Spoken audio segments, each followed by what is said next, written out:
నమస్తే, నేను లక్ష్మణ్. ఆంధ్రప్రదేశ్ 3 రాజధానుల అంశం 4 నెలలుగా నలుగుతున్న అంశం. విశాఖ వేదికగా 3వ రాజధాని ఏర్పాటు చేసి నేను ఎక్కడి నుంచే పాలిస్తారు, ఉత్తరాంధ్ర అభివృద్ధి కోసం మేము కట్టుబడి ఉన్నాము, ఉత్తరాంధ్ర అభివృద్ధి చేసుకుంటే దేశం మొత్తం అభివృద్ధి అయిందని చెప్పి జగన్మోహన్ రెడ్డి వైసీపీ పార్టీ ఊదరగొట్టుకున్న పరిస్థితి కనిపించింది. అయితే జగన్మోహన్ రెడ్డి గారు విశాఖ వెళ్తారా, మరి అక్కడి నుంచి పరిపాలన సాగిస్తారా, 90 రోజులు ఎలక్షన్ ముంగిట ఆయన ఎటువంటి నిర్ణయాలు తీసుకోబోతున్నారు అనే అంశంపైన మనతో మాట్లాడడానికి ప్రముఖ రాజకీయ విశ్లేషకులు సీనియర్ జర్నలిస్టు సత్యమూర్తి గారు ఉన్నారు. ఆయనతో మాట్లాడే ప్రయత్నం చేద్దాం. సార్ నమస్తే అండి. నమస్కారం అండి. ఈ 3 రాజధానులను తీసుకొచ్చారు. ఒక్క రాజధానిని 3 ముక్కలు చేశారు. విశాఖపట్నంలో నేను అక్కడి నుంచి పరిపాలిస్తానని చెప్పి ఋషికొండను కూడా బోడుగుండ చేసిన పరిస్థితి. అక్కడ ఏదో ఆయన 450 కోట్లు పెట్టేదో భవనం కట్టుకున్నారు. అయితే విశాఖ జగన్మోహన్ రెడ్డి గారు వెళ్తారా, అక్కడి నుంచి పాలన సాగిస్తారా, లేకపోతే ఎటువంటి స్టెప్ తీసుకోబోతున్నారంటే ఏం చెప్తారు? మీ పిల్లలు ఇంటర్మీడియట్ మరియు ఎంసెట్ చదువుతూ సబ్జెక్ట్స్ లో కన్ఫ్యూజ్ అవుతున్నారా? కాన్ఫిడెన్స్ లెవెల్ తక్కువగా ఉందా? రిపీటెడ్ మిస్టేక్స్ చేస్తున్నారా? అయితే మీకోసమే ఉంది Rise app. 1 lakh question bank, performance analysis, online classes by experts, ఇంకా మరెన్నో ఫీచర్స్ తో మీ ముందుకొచ్చింది Rise the perfect guide. Description లో ఉన్న లింకును ఉపయోగించి సబ్స్క్రైబ్ అవ్వండి. ఇంకా జగన్మోహన్ రెడ్డి కాలపరిమితి అయిపోయిందండి. ఆయనకి ఇంకా ఆయన ఎక్కడికి వెళ్తాడు, ఏంటి వెళ్తాడు, అటువంటివి ఏమీ లేవు. ఇప్పుడు విశాఖపట్నం పోవాలి, ఉత్తరాంధ్ర డెవలప్మెంట్. ఆయన ఇదే ఒక కన్నింగ్ నేచర్ తోటి చేసిన పని ఇది. ఇప్పుడు రాజధానిగా అమరావతి నుంచి కదిలించడానికి వీల్లేదు. అన్ని కోర్టులో కేసులు ఉన్నాయి, జడ్జిమెంట్లు ఉన్నాయి, క్లియర్ కట్ జడ్జిమెంట్లు ఉన్నాయి. ఈ నేపథ్యంలో ఏం చేయాలి? ఈయనకేమో కోరిక విశాఖపట్నం వెళ్ళిపోవాలి అని. విశాఖపట్నం వెళ్ళిపోవాలన్న కోరికతోటి ఈ కోర్టు తీర్పులనేమో ఉల్లంఘించడం సాధ్యం కాదు. సో అందుకని ఏం చేశాడు అంటే ఒక మిస్లీడింగ్ స్టేట్మెంట్ ఇచ్చాడు. రాష్ట్ర ప్రజల్ని తప్పుదోవ పట్టించే స్టేట్మెంట్. ఏమని? ఉత్తరాంధ్ర అభివృద్ధి కావాలి అంటే వెళ్ళి ప్రజలు అక్కడ ప్రజలకి అభివృద్ధి చెందాలి అంటే మేము వెళ్ళి అక్కడ అధికారులతోటి కూర్చొని మేము మీటింగులు పెట్టాలని చెప్తున్నాడు. అంటే అధికారులు ఎక్కడుంటే అక్కడే ఉంటుందా అభివృద్ధి?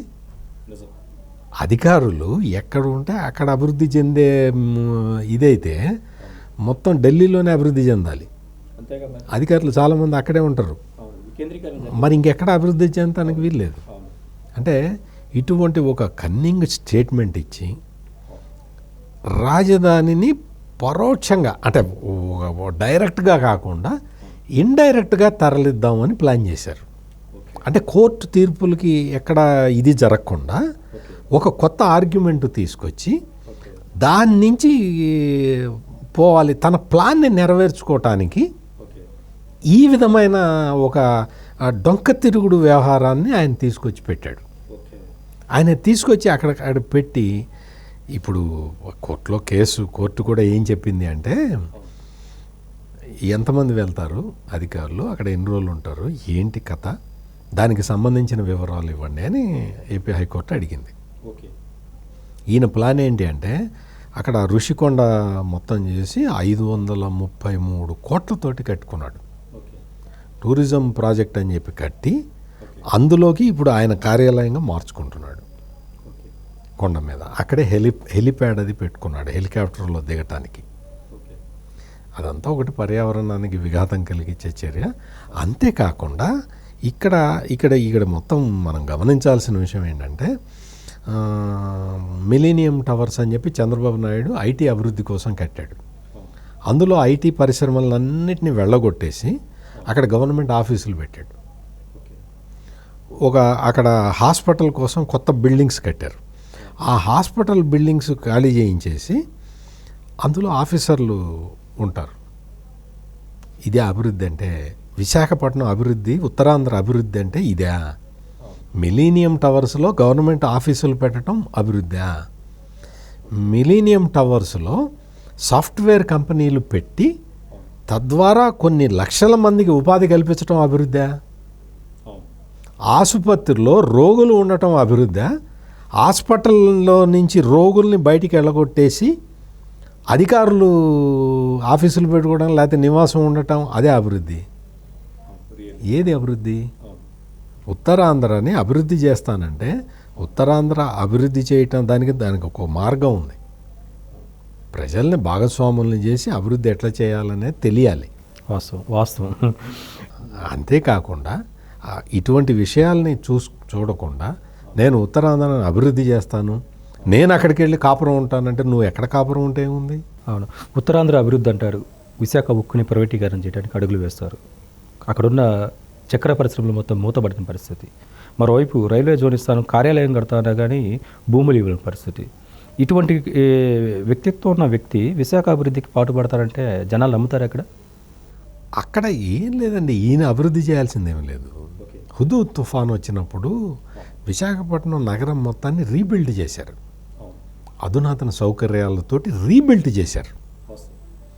అంతా కూడా అదంతా ఒక టూరిజం హబ్గా డెవలప్ చేసుకుంటే, ఒక ఐటీ పరిశ్రమకి అక్కడ ఒక హబ్గా డెవలప్ చేసుకుంటే, అది ఆల్రెడీ నేవల్ బేస్ ఉంది కాబట్టి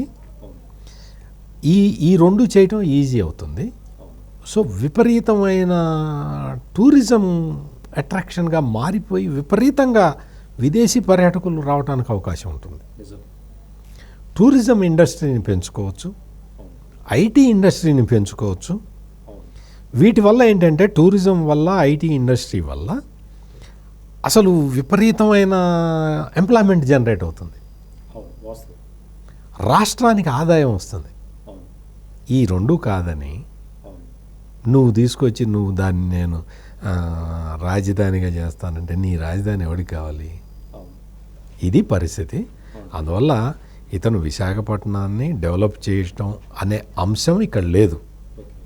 ఆయన స్వార్థం కోసం, ఆయన స్వార్థపర రాజకీయ ప్రయోజనాల కోసమే విశాఖపట్నం వెళ్తున్నాడు. అది కూడా ఆయనకి కాలపరిమితి అయిపోయింది. అందువల్ల ఆయన ఇప్పుడు విశాఖపట్నం పోలేడు. అది మొత్తానికైతే విశాఖ వెళ్ళే యోచన కానీ, ఆలోచన కానీ, దాంట్లో దాగిన కుట్రలు కానీ విశ్లేషణ ద్వారా అర్థమవుతుంది. మరొక అంశంతో మళ్ళీ కలుద్దాం.